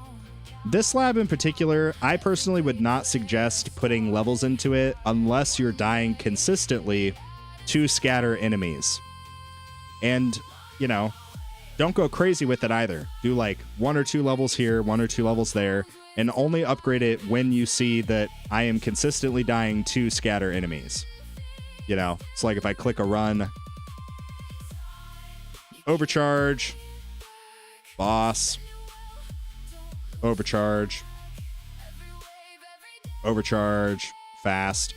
So yeah, if you ever die to a scatter, like at that point, you can do a couple levels into it, but before that, I wouldn't really do anything. Also, if you farm with Smite on, you'll be killing the scatter babies basically instantly, which is sometimes okay if they make it to your black hole, but sometimes can be hurtful. So I'm farming with Smite turned off for that reason. I have no idea if that's the right answer or not, but that's what I'm doing. Do you use the affected path sheets? How do I update the sheets whenever its updated version came out? So I am not using the affected path sheets. I personally, again, this is just me, I find it very boring. I know some people really like to, you know, min-max and get super analytical with it. I much prefer kind of the mentality of like, I upgrade what I think is going to do better. Whether it does or does not, that's part of the game for me. You know, I find fun in that. Like if I was using the affected path sheet, I certainly would not have put any stones into smart missiles because it would have told me, hey, this is a bad idea. But I wanted to do it. I wanted to experiment. I wanted to do it. And yeah, that's what I did. I also have a little bit of disagreements with how the affected path sheet operates and functions. And this is strictly just because of how it operates. It's a good resource for giving you a general idea of like where you can get the most immediate return. And in a lot of ways that can be really valuable. Where that becomes not valuable is when you factor in my preferred method of upgrades, which is stuff that influences time. Your module levels, your shatter shards, your card masteries, stuff like that, lab speed. It doesn't give you any real metric that associates with time. It's specifically looking at like what will give you the most bang for your buck in this particular moment. Not really factoring in, okay, yeah, you might get this immediate return here today, but if instead you did all of your module labs, you know, a year from now, which would get you better results, right? It doesn't have the capability to do that. And that's where I kind of disagree with it. It's a good resource. Don't get me wrong. I stand by that. It's a really good resource, but you just have to know, you have to understand and don't take it verbatim, right? But I'll say the same thing about my own videos. Like if I make a guide video, don't take everything that I say verbatim because I'm sure I make mistakes. And I'm sure that I have given improper advice. So, yeah, just do your own due diligence and, yeah, go to multiple sources. Don't just rely on any one source. That would be my probably biggest advice for the tower. All right, thanks for the answer. Yeah, no worries. What do you think should be better to unlock? Damage Mastery, Intro Sprint Mastery, or Super Tower Mastery? I'm close to reaching Tier 19 assist modules. With that goal, I'm assuming that you're able to fully lab a mastery. 100% Super Tower Mastery, 10 out of 10. I would go for that. Super Tower Mastery alone might take you there, but another thing you can do if you want to try to cheese it, you can try to just do Intro Sprint. Like if you get Intro Sprint Mastery and do even, 3 levels, that hypothetically would take you all the way to your max wave, right? So you could go that route as well and just try to cheese it. But I think you'd get better results just going the safer route and going for Super Tower Mastery. Damage is good too, but Super Tower is just, it's the best. Yo, I'd like to ask how to progress in tournaments. I'm at middle of champions, making 200 trillion per day.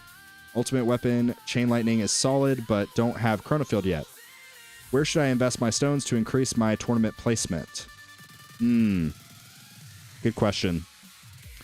My understanding is, and keep in mind, it's been a long time since I've been in champions, at least like trying to be competitive in champions. My understanding is permanent black hole is really, really good. Like, it's basically required to get promoted at this point to legends.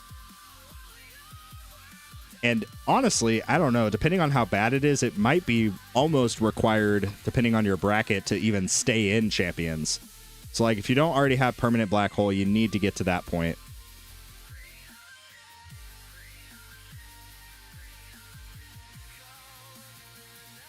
Spartan, do you think that you could survive a zombie apocalypse? Dude. Absolutely. 1000%. Without a doubt. Keep in mind, I am prior military. I have some training for survival and, you know, different things like that. I feel very, very confident. If it came down to the wire, I could hold my own. I was a sergeant in the military, so I have some leadership experience there. I feel like I would be able to lead people, and oh yeah, it would be awesome. Well, it wouldn't be awesome, but I would be able to hold my own, certainly.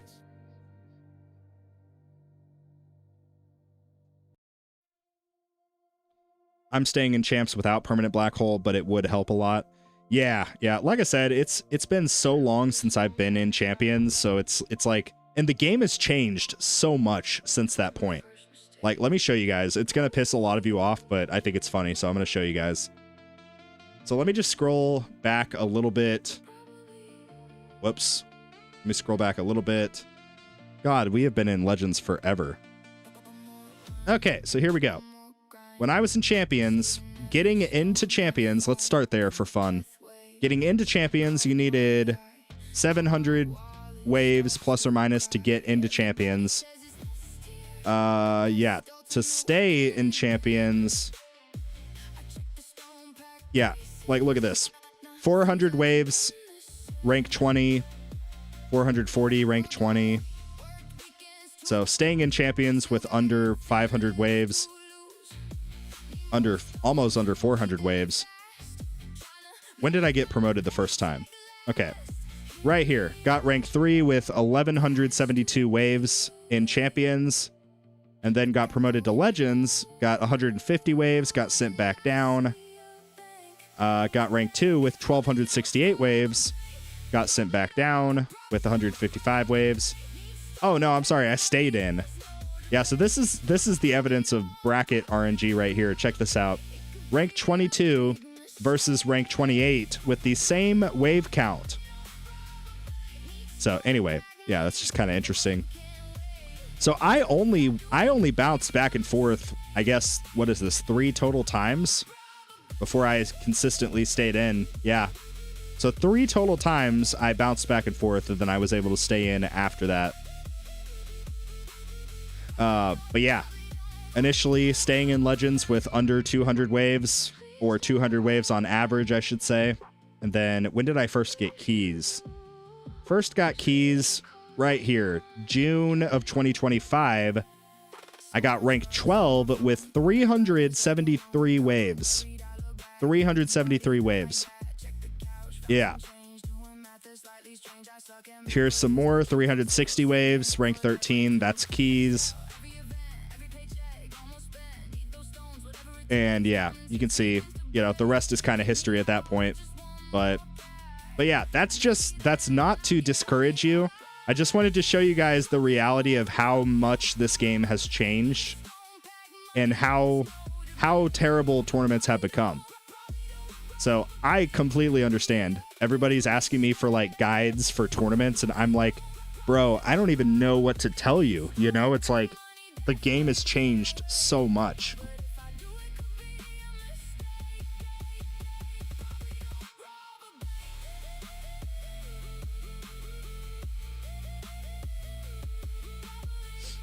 Anyway, yeah, again, not to discourage you guys, just to show you guys basically what it looked like a year ago.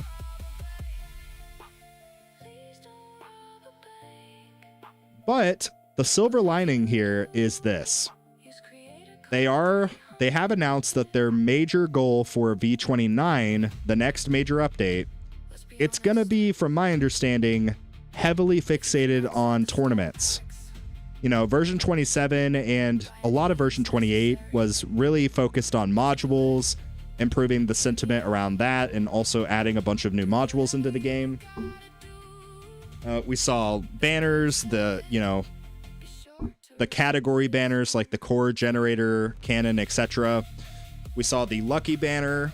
We also saw each of the individual new module banners. So I think that is, they're going to try to do something similar with version 29 and all of the tournament changes, right? Because tournaments right now are, at the time, modules and tournaments were both kind of equally frustrating, if I remember correctly. But I suspect that they're probably going to really focus heavily on tournaments, because right now, tournaments are, I mean, I'm just being honest, like, tournaments are getting people to stop playing the game out of frustration. You know? A lot of that stems in particular with, like, keys and accessing the vault and all of those features, and I get that.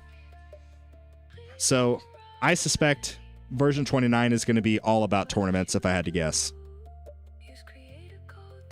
I think it would be cool. I saw a comment on a recent video of mine. I think it would be cool, and I totally agree with this. Like, what if instead of the normal, like, tournament battle conditions, what if they occasionally did something like a dissonant type tournament? Like, I don't know, like, this tournament we have no defense workshop at all, so it's basically like an attack dissonant run or something like that. And then, or it could even get a little bit more creative. It could be like one particular workshop stat or a few different workshop stats. Like, this tournament everybody is at minimum range, you know, like, or nobody has attack speed, or nobody has cash bonus for project funding, you know? Like, what if they did stuff like that and, like, made it more challenging, I guess? I think that would be kind of interesting.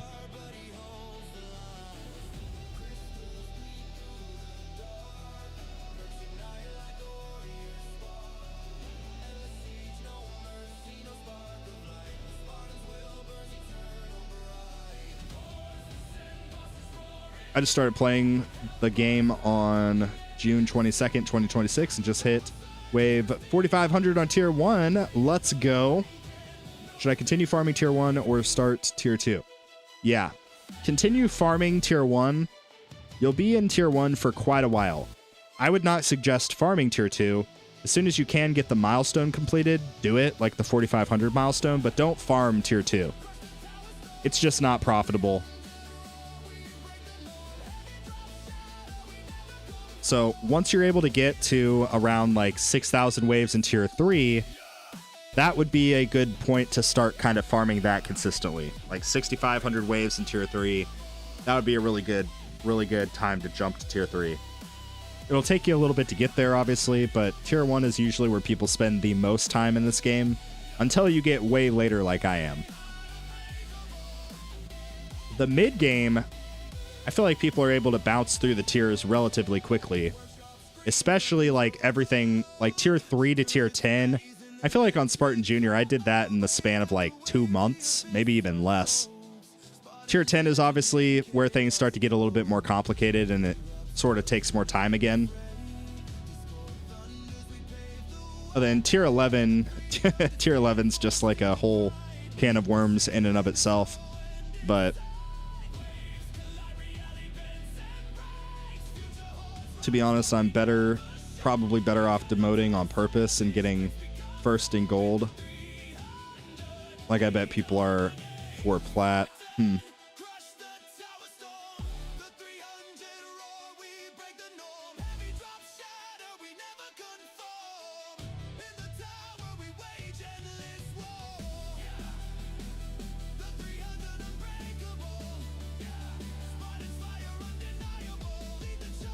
Let's see. What's going on? I currently have damage, demon mode, super tower, ultimate crit, energy net, RPC, cash, coins, wave skip, wave accelerator, intro sprint. What mastery should I get next? All are maxed. I'm full glass cannon farming. Okay, let me pull up my masteries. Did you already say you have enemy balance? You do not have enemy balance. Yeah, enemy balance is going to be probably the next one. Enemy balance is great. You could also get extra orb. Extra orb is a good econ one, but enemy balance is, I think, better because you get coin and sell econ. So I would go that next. And then after that, either extra orb or coin. Coin is really good, but extra orb is also really good depending on how many orb hits that you get. Would you rather be in a robot uprising or a zombie apocalypse? Oh, man. This depends. So, zombie apocalypse, is it going to be like Walking Dead zombies where they're slow? Or is it going to be like World War Z zombies where they freaking like run at you and stuff? If it's World War Z zombies, 100% I'd rather be in a robot uprising.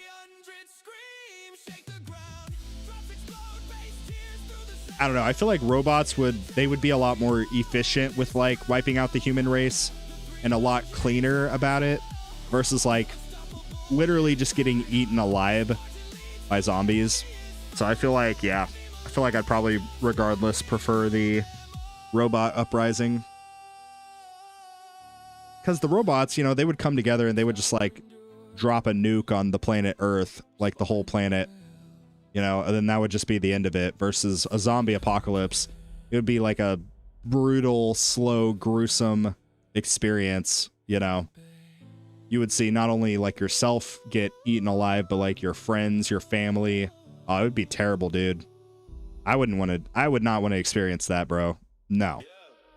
If extra orbs is good, then wouldn't crit coin be good by extension of that? I have heard crit coin is just the worst mastery in the game. Like, it's so bad. Like, even the crit coin card by itself is not that good.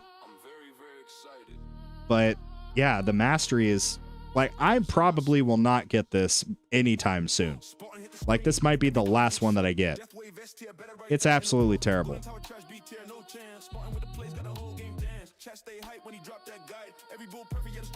I would rather buy Fortress Mastery a second time without getting any extra value than buy crit coin.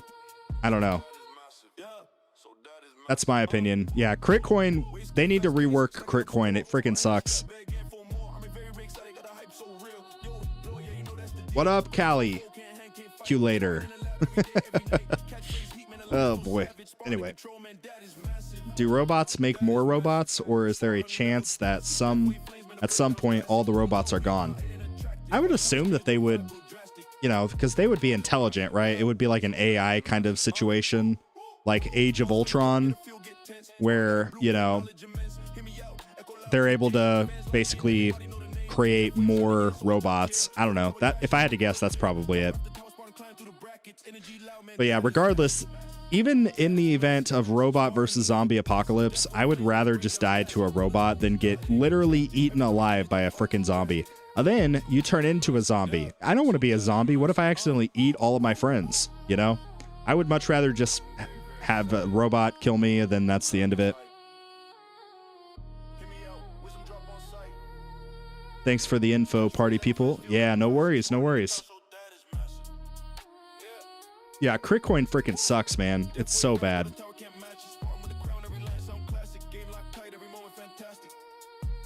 Ask me anything. Here I go. If Poison Swamp expires, does it become safe to consume? Wait. Oh, wait. Hold on. Sorry. Oh my god, dude. I'm such a nerd. I just read your comment, Flez, and I defaulted in my brain to Poison Swamp because we're playing the tower. So, holy crap, dude. Let me try that again. Ask me anything. Here I go. If poison expires, does it become safe to consume? I think it depends. Aren't there some things that are initially toxic, but once they... I'm pretty sure that's actually a thing. No, that is a thing.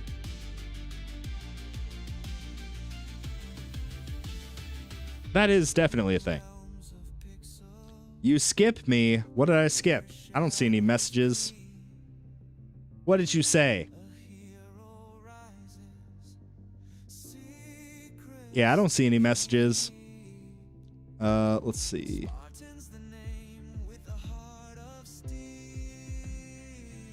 I doubt you're cognizant of what you're doing as a zombie. Yeah, but it would be like... I know I wouldn't be aware of it, but how would it feel? Like, imagine the trauma. Like, I turn into a zombie and then I'm crawling towards my like wife and she has to shoot me in the face. Or, you know, that would be traumatic, bro. That would be way more traumatic than just getting killed by a robot. But then that's the end of it. But if I get killed by a zombie, I'm not only getting eaten alive and that's traumatic for me, but then I become a zombie. And yeah, I don't want to do that, bro. I don't want to do that.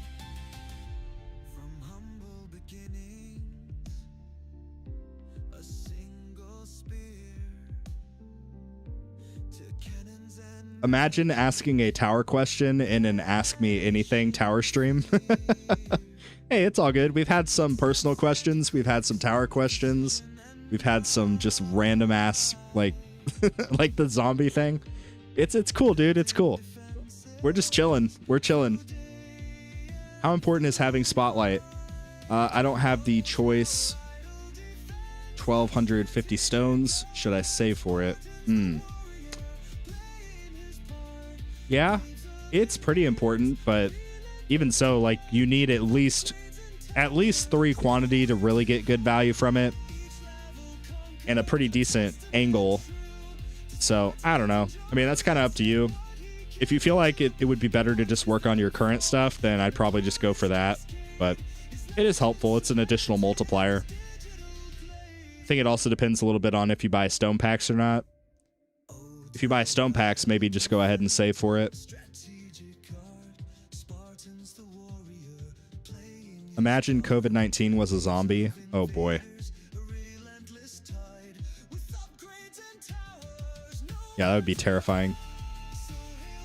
I'm farming tier 7 to 6,000 waves. Should I go lower or stay here? Can't fully dissonant run yet. I mean, have you checked the numbers? Like, have you actually looked in the battle history and tried to see, like, what does your coins per hour look like? If your coins per hour is way higher in, like, tier 5, then probably go for that. But also look at the cells and look at the reroll dice, wherever those are. Yeah, you have to scroll all the way down to the currencies section right here. So, like, look at the reroll dice as well, right here, and compare that. What's 2 plus 2? 2 plus 2 is 4.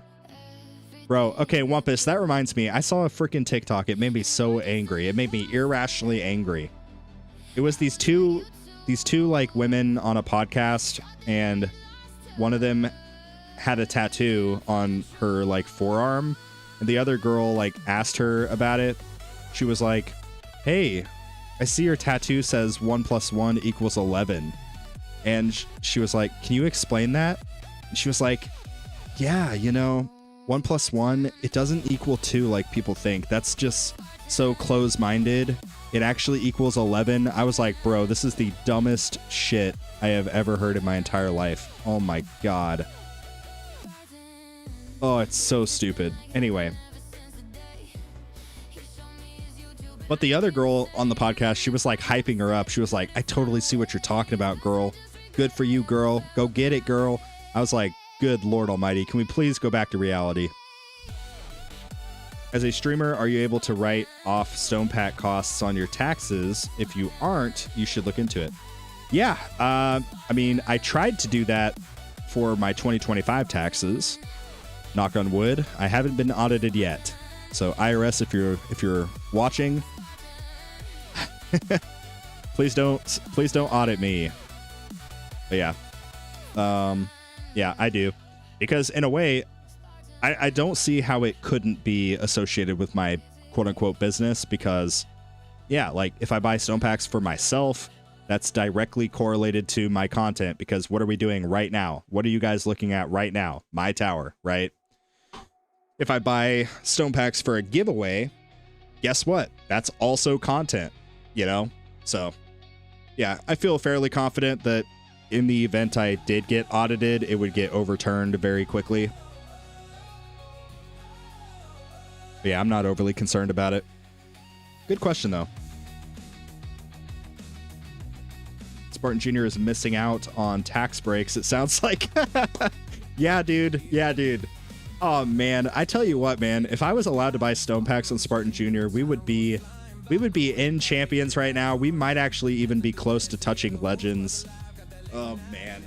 Like, if I was able to just whale from the get-go, dude, we would have, like, RPC Mastery. We would have Intro Sprint, Wave Excel. What else would we have? We'd probably have up to 7 ultimate weapons. We'd have permanent black hole. We'd have a really good uptime on Deathwave and GT. We'd have a really decked out Chain Lightning. We'd have Quant 3 Spotlight with 45 angle. We would be chilling, man. We would be absolutely chilling, but unfortunately, because of me, I said Spartan Jr. is free to play. But dude, you'd be surprised. I still, to this day, I get mean comments of people saying, "You're not free to play. You bought the 3 packs in the shop. That's not free to play." Well, anyway, yeah, sorry. It makes me angry. I'll ask again.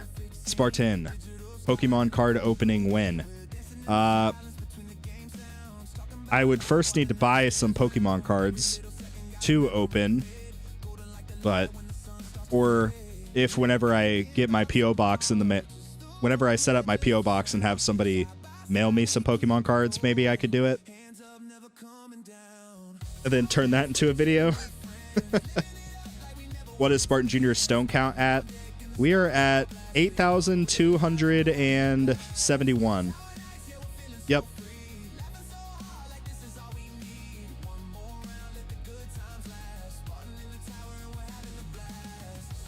But if I was buying stone packs right out the gate, I would probably be close to like 40,000 stones by now. Actually, no, I'd be closer to like 50 or 60,000. Yeah, versus 8,000. Yeah.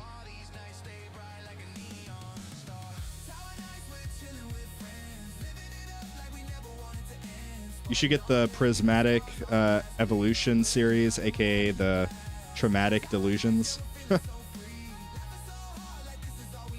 Set up a dedicated room so you can write that off as well. I use about 40% of my house as business. Yep, already got that covered as well.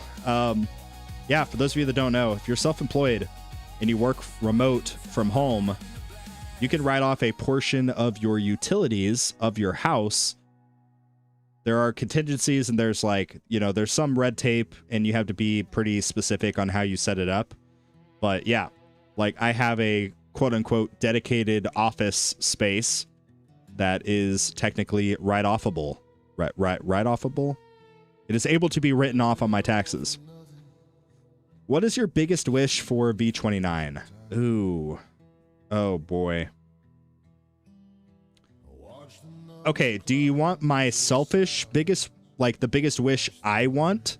Or do you want the biggest wish for the community, kind of trying to factor in and encompass as many people as possible? Because those are two different answers.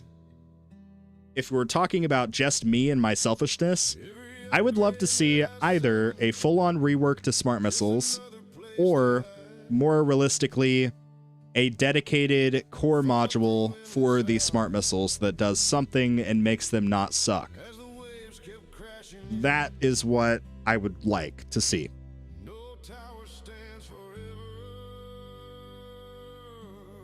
But yeah, if you don't want to deal with the specifics, you can you can do a baseline 2,500. They don't ask questions about, yeah, right? Oh man, is having Spotlight a necessity? It is if you're running glass cannon. It also becomes, I mean, it's not a necessity for econ, but it's, you know, one of the 4 econ producing ultimate weapons. It's really valuable. It takes stones, obviously, to make valuable, but it's really good. Yeah. Hey, ChatGPT, make this professional. Dude, do you know how many times I've done that? Like, I've done that with ChatGPT. So, like, anytime a sponsorship opportunity reaches out to me, I'll have ChatGPT, like, take my cluttered, like, sporadic thoughts and turn it into, like, a professional sounding, like, white collar email. And yeah, anyway.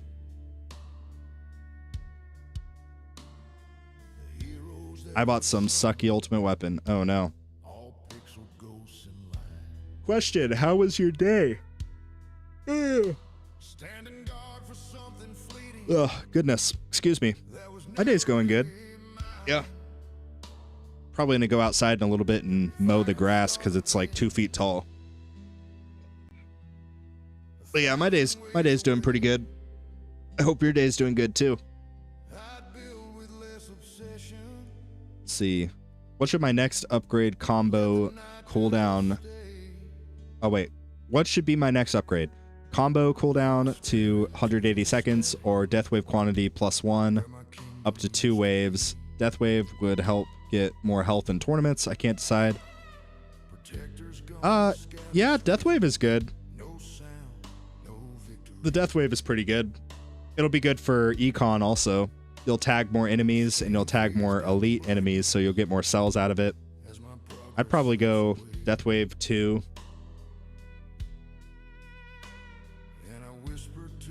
What do I have on Spartan Junior right now? Yeah, I have quantity 3, but that is with 1 quantity from this. So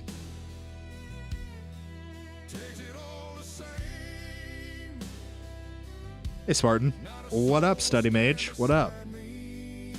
Nothing like mowing the lawn with a beverage. That is the truth. Where are you from, Mr. Spartan?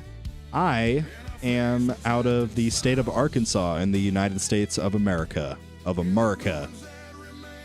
Yep.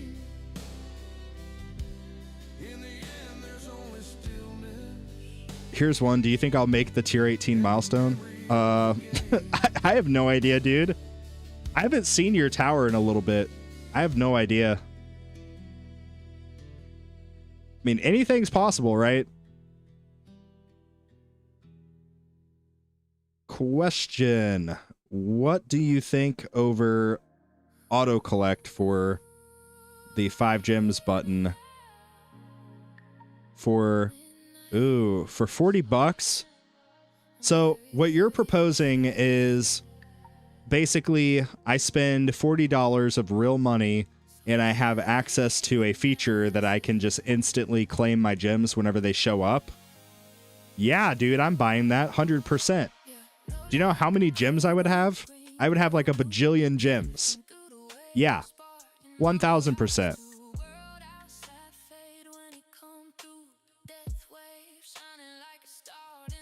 Is the event boost worth it this event?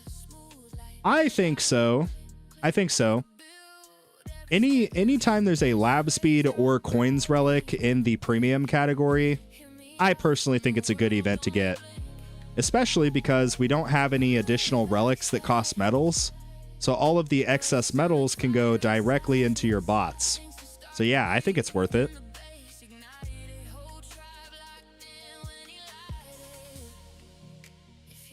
Let's go. Spartan, I followed your advice regarding ultimate weapon spinning, and after unlocking Chain Lightning, I immediately got Death Wave, so now I have the Holy Trinity and Chain Lightning. Yeah. Dude, I think that is probably the best, most optimal initial setup that you can get for your first 4. Hopefully for your 5th, you're able to get Spotlight. I think that would be good.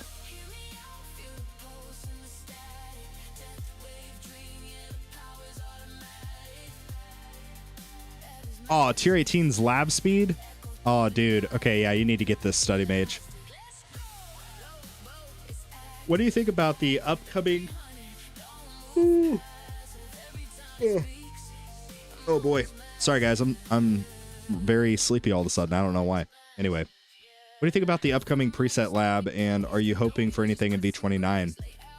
Yeah, I mean, the biggest thing I'm hoping for me is smart missile improvements, and I'm also really hoping that the tournament improvements, I really hope that they don't like butcher it, because it's such a delicate topic, and regardless, somebody's going to be upset about it. That's just the way that this always works.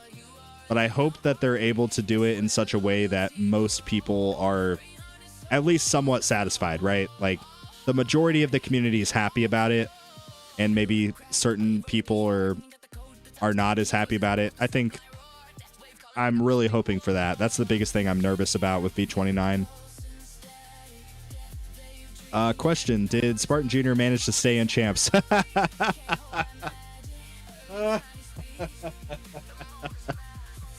That's a good one. That's a good one. Sorry, I'm not going to be mean. No, we did not. We did not stay in champions. We got rank 27, I believe. So, better than the first time I was in champions. The first time I finished dead last. So, we'll continue on trying to make steady improvements, but yeah, back to platinum for next tournament.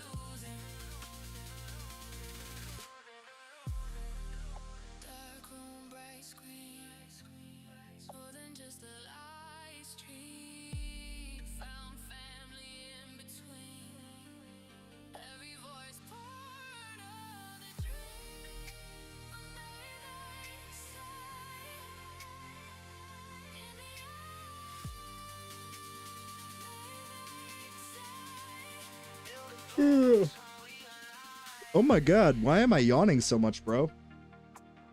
What the heck? Yeah, somebody was asking about the event boost earlier. I think the event boost is generally... I think it's generally speaking one of the better, like, value versus money spent things that you can buy. Because you get double the amount of medals for the event. That by itself is already huge. You also get these premium relics, which of course some are good, some are bad, but you also get some gems. And medals have become exceedingly important in the tower because of the introduction of the bot plus.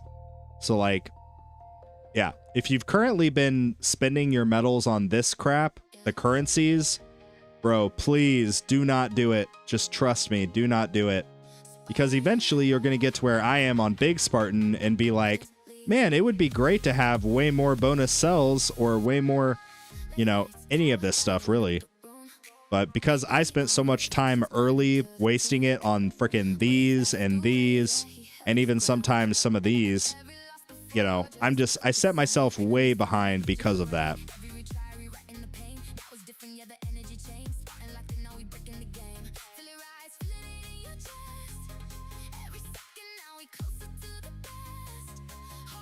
But it's like, I don't know. They put it right in front of your face. As soon as you open up the shop, oh, I can get some stones. And it used to be the case where a lot of people, myself included, by the way, would say, yeah, you can get the first 40 click here, but don't go past that. I don't even think that's accurate now. I think just avoid this tab entirely and go straight down to this section. Everything here and below, sure, whatever. But don't buy any of this crap. Just trust me.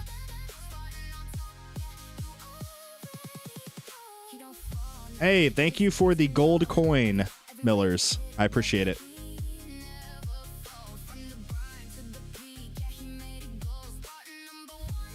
Anyway, boys, I think that's going to wrap it up. I don't know. I am very sleepy all of a sudden, and I don't know why, so I might like take a nap or something, and then I need to go mow the grass, so. But yeah, I do love mowing the grass, so that's going to be a good time. Anyway, let me see really quickly. I don't think anybody's going to be live right now. At least people are usually not live during this time, but let me just look. Maybe somebody's streaming.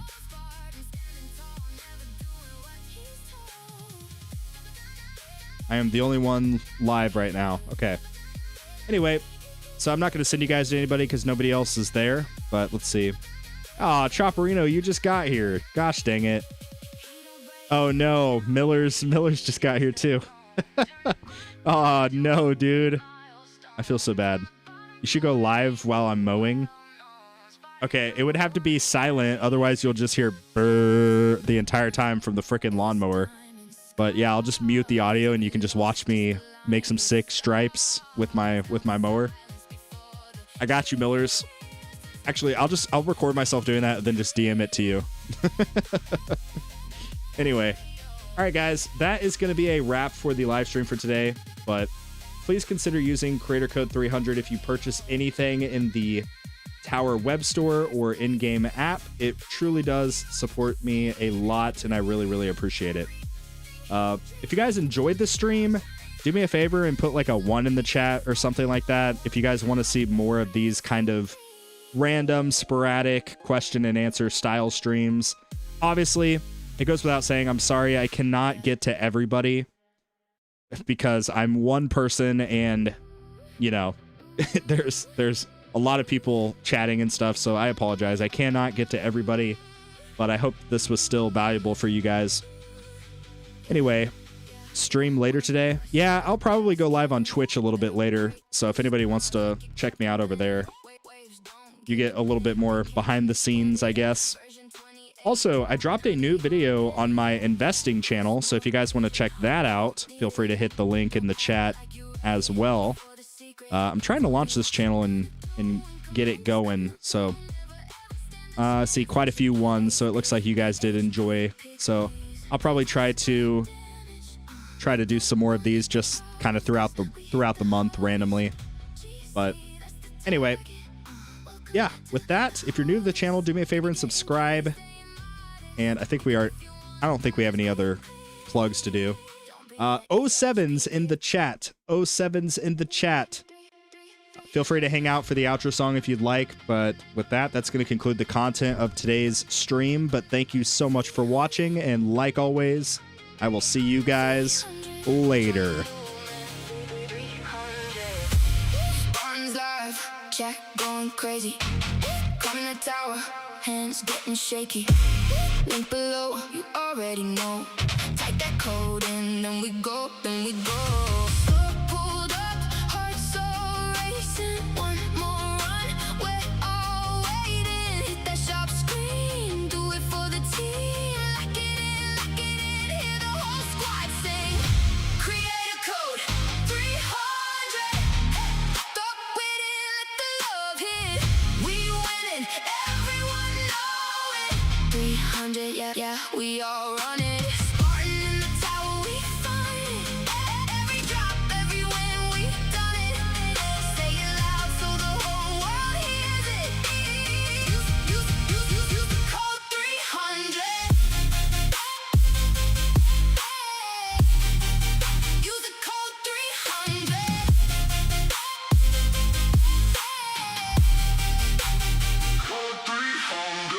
New stream, oh call, screens glow blue.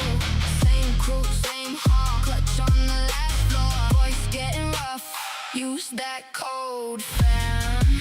Can't thank you enough.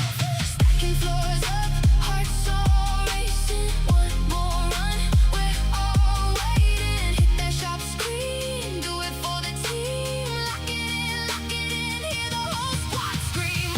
Create a code, 300. Throw it in, let the love hit. We winning, everyone know it.